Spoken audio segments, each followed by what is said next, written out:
ক্ষমতার নয়, সাধারণ মানুষের অধিকার আদায়ের লড়াইয়ের ফল ছিল জুলাই গণঅভ্যুত্থান। এত মানুষ জীবন দেওয়ার পরও কাঙ্ক্ষিত বাংলাদেশ বিনির্মাণে এখনও সদিচ্ছার অভাব রয়েছে। রাজধানীর বিয়াম মিলনায়তনে এক অনুষ্ঠানে এসব কথা বলেছেন বক্তারা। অনুষ্ঠানে সরকারি ও বিরোধী দলের সংসদ সদস্যরা বলেন, ভবিষ্যতে যাতে নতুন করে কেউ ফ্যাসিবাদের জন্ম দিতে না পারে সেজন্য সজাগ থাকতে হবে তরুণদের। আয়োজনের মিডিয়া পার্টনার ছিল যমুনা টেলিভিশন। প্রথম আয়োজনে অংশ নেন জুলাই অভ্যুত্থানের শহীদদের স্বজনরা। বলেন, যে উদ্দেশ্য নিয়ে জীবন দিয়েছেন 1.5 সহস্রাধিক মানুষ তা এখনো অধরা। প্রতিটি হত্যাকাণ্ডের বিচার দাবি করেন তারা। আমি 18 জুলাই সেদিনই বলছি যে আমি আমার হাজবেন্ডের লাশ নিব না যতক্ষণ না পর্যন্ত বলে যে আমার হাজবেন্ডের হত্যার বিচার করবে না। বিভিন্ন টকশোতে আমাদের জুলাইকে নিয়ে কটাক্ষ করে আমি তাদেরকে ঘৃণা করি। আলোচনায় অংশ নিয়ে সরকারের দায়িত্বপ্রাপ্তরা বলেন, জুলাই অভ্যুত্থানের চেতনাকে ধারণ করে বৈষম্যহীন ও সাম্যের বাংলাদেশ গড়ার পথে হাঁটছে সরকার। তোমরা আমাদেরকে যে কথা দিছো, জুলাইয়ের যে চেতনা, 17 বছরের আন্দোলন সংগ্রামের যে ফসল, সেই ফসল বিস্ফোরিত হয়েছে ওই জুলাই মাসে। এই চেতনাকে তোমরা সবাই বুকে লালন করতে হবে। যেভাবে এই বাংলাদেশকে আমরা ফ্যাসিবাদ মুক্ত করেছিলাম, সেভাবে আমরা সবাই মিলে কাঁধে কাঁধ মিলিয়ে জুলাই সনদ বাস্তবায়ন করব।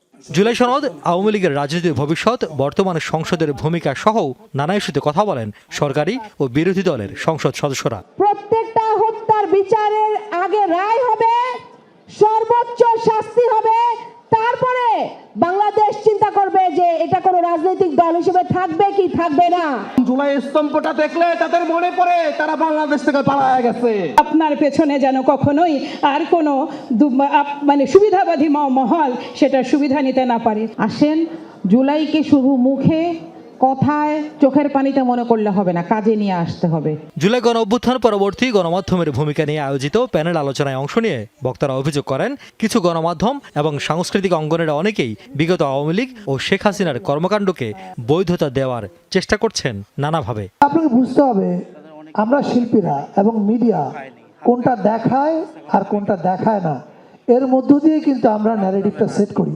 তাদের পদ পদবি ছিল না এবং তারা এখন পেইড জার্নালিস্ট হয়ে টকশো বলে একটি ব্যাপার ঘটায় এবং সেখানে প্রতিদিন মিথ্যাচার করে। তাদের দোষরীপনার জন্য তারা ক্ষমা চাচ্ছে। সত্যিকারের তাদের মেইন স্ট্রিম করার কোনো দরকার নাই। সবাই ঐক্যবদ্ধ থাকলে বাংলাদেশে আর কখনো ফ্যাসিবাদ ফিরবে না বলেও মন্তব্য করেন বক্তারা। রিয়াজ রায়হান, যমুনা নিউজ, ঢাকা।